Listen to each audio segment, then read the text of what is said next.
the effects of alcohol in your body. Obviously, we all know there is a negative side effect to drinking. There is obviously the hangover, and there's lack of motivation to do stuff. That is the main one that I tend to not necessarily struggle with, but that is the main impact of drinking on me, is the lack of actual want to go and do something. I'd lose out on sleep massively. I'm not the best sleeper anyway, but I find if I go on a night out, I will tend to wake up at a very similar time that I would usually wake up anyway, so I don't even get like a lie in. So say if I've gone on a night out, I get in 2, 3, 4 in the morning, I will probably wake up like 8 o'clock later. So there's a chance I'm getting like 4 hours of really low quality sleep. So I'll wake up shattered. I often can't really get back to sleep after that. So the desire to actually do stuff the next day is very minimal. Back in the day, I used to somehow force myself to go and do like a leg day on a Sunday and just sweat it out, and I would feel horrendous for a good hour or two, but after it felt weirdly good. And then I'd just survive until it was late enough to go to bed, because you don't want to go to bed too early because you may wake up like midnight or something. So I would just fight throughout the day to stay awake and then get a decent night's sleep. But these days I'm trying to not do too much in terms of the gym and look after myself a bit more, because I feel like in the past I've lifted too much weight and tried to mix that with football, and it's just not really mixed very well. And then on top of it, doing things like triathlons and other fitness events, which, yeah, it's a strange mix to try and balance. But I'm trying to move away from that. At the start of the year, I did say I wanted to sort of enter as many events as possible, but I've thought about it more and more, and I could go and enter a load of events and do them, but I would never really truly be able to focus on one event at a time, because I've always got football there and wanting to stay on top of my weights and stuff. So I would never fully know how good I could actually be in these events.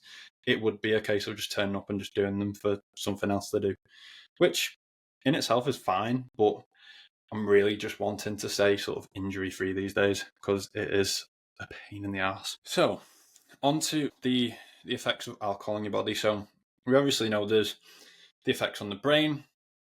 Alcohol is a neurotoxin, so it can disrupt the communications to the brain. So that this is why you sort of have those alcohol related blackouts, where you have those gaps in your memory on a night out. So you may sort of wake up the next day and have that anxiety where you don't remember certain portions of the night from the night before. So what happens is the alcohol temporarily blocks the transfer of memories from your short-term to long-term storage. So that is known as memory consolidation, and that happens in the area of the brain called the hippocampus. So basically, the alcohol is just stopping that long-term memory storage. So when you wake up the next day, it's gone. You may be, I find it myself, I can sometimes be like, know that I'm absolutely fine in the moment. I wake up the next day and I'm like, what happened there?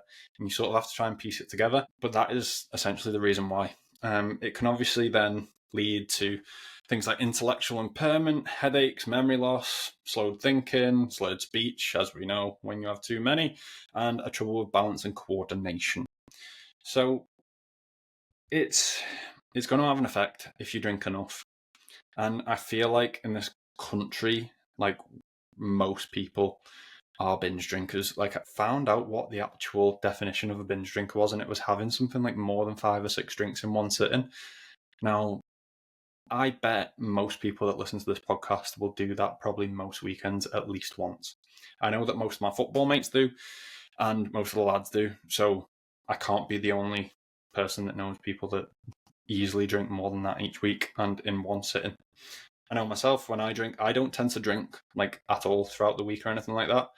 I may have a couple on the weekend. Like, if I go and play football, we all go back to the pub afterwards. I have 1 or 2 and then that's it, unless I'm then going out afterwards. But I know for a fact there's a lot of people out there that regularly do 5 or 6 in one sitting.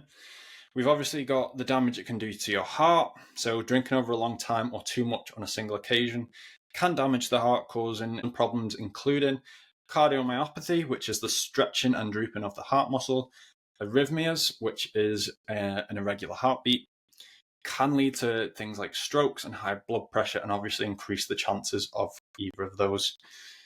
We then obviously know that alcohol affects the liver, so heavy drinking can take its toll on your liver and can lead to a variety of liver inflammations. Don't know how to say this first one on my note, but it's basically fatty liver, alcoholic hepatitis, fibrosis, and cirrhosis. So obviously, then we move on to cancer. So according to the National Cancer Institute, there's a strong scientific consensus that alcohol drinking can cause several types of cancer. The evidence indicates that the more alcohol a person drinks, particularly the more alcohol a person drinks regularly over time, the higher his or her risk of developing an alcohol-associated cancer.